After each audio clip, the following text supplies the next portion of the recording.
Bonsoir et bienvenue dans Histoire d'actu, l'émission qui va parler de l'actualité autour de la danse. Bon, pour être très honnête, j'ai voulu tourner l'introduction de ce deuxième épisode à l'extérieur. Mais il y a un petit truc qui s'est passé entre-temps.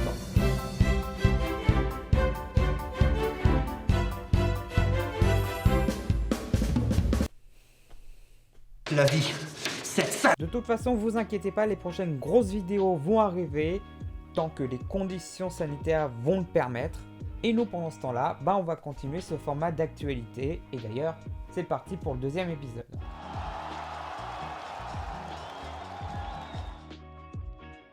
On va commencer par une vidéo qui n'est pas passée inaperçue ces derniers jours, et c'est en Russie, dans la baie de Batarenaya, dans le golfe de la Finlande, qu'on va se tourner. La danseuse classique Elmira Bogdanova, qui fait partie du grand théâtre Mariinsky de Saint-Pétersbourg, a bravé le froid et la neige uniquement vêtue de sa tenue de ballerine pour filmer une représentation du lac des Cygnes sur son Instagram pour dénoncer un futur projet de terminal céréalier dans la région, qui aura un fort impact écologique en perturbant la faune.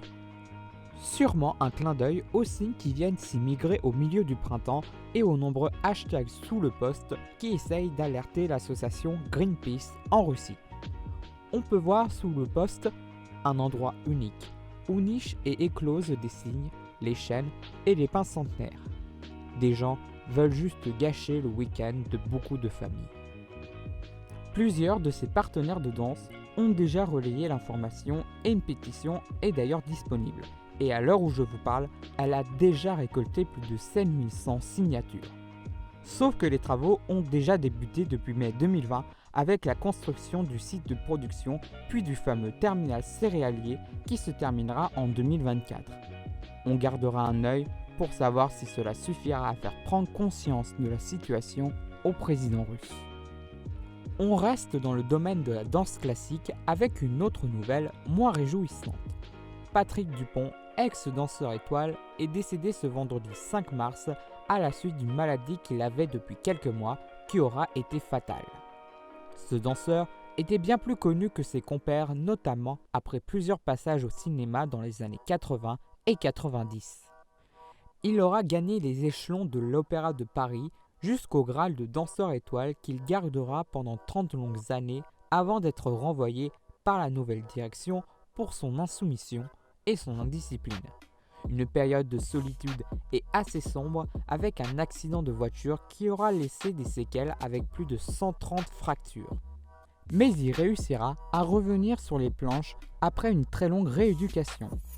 Et ça, c'est une leçon de ténacité et de passionné que l'on peut tous tirer. Et pour ça, chapeau bas à Monsieur Dupont. Bien évidemment, le monde de la danse classique lui a rendu hommage et notamment son ancien opéra. Sa personne et son nom resteront attachés à un pan de l'histoire de l'institution. Il avait finalement plié bagage à Soissons pour monter des spectacles mélangeant la danse classique et orientale, en compagnie de son âme sœur, Leila Darocha. Merci Patrick Dupont. Pour finir, on va se diriger vers le Canada et une actu plus réjouissante, plus précisément à Vancouver, dans le quartier d'affaires de la ville où des bulles, avec des danseurs à l'intérieur, ont été aperçues il y a quelques jours. C'est une initiative de l'Office du tourisme et de la compagnie Small Stage qui ont décidé de s'unir pour donner un peu de gaieté dans la ville. Une création qui respecte très bien les restrictions recommandées de la crise sanitaire avec une seule et unique personne dans chaque bulle.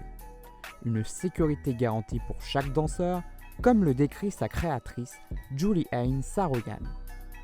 Nous essayons de faire deux choses, être en sécurité avec les danseurs et demander aux gens de marcher autour d'eux et de faire l'expérience de la danse. Elle souligne aussi l'importance de l'enjeu économique pour les danseurs et de la mixité des danses proposées.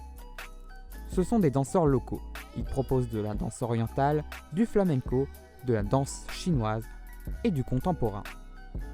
Nous parlons de diversité, d'amour et de joie afin de répandre cela à travers tout Vancouver. Une prestation qui fait plutôt du bien dans ce quartier à en croire les différents passants venus observer ces curieuses sphères lumineuses et colorées. peut être un bon moyen de contourner les mesures sanitaires et de prendre ça comme une nouvelle source d'inspiration. Espérons que cette nouvelle peut changer notre vision de cette crise qui commence à peser sur la mentalité de beaucoup de personnes. Et ce sera tout pour ce deuxième épisode, j'espère qu'il vous a plu. Si c'est le cas, n'hésitez pas à le faire savoir, vous savez comment le faire.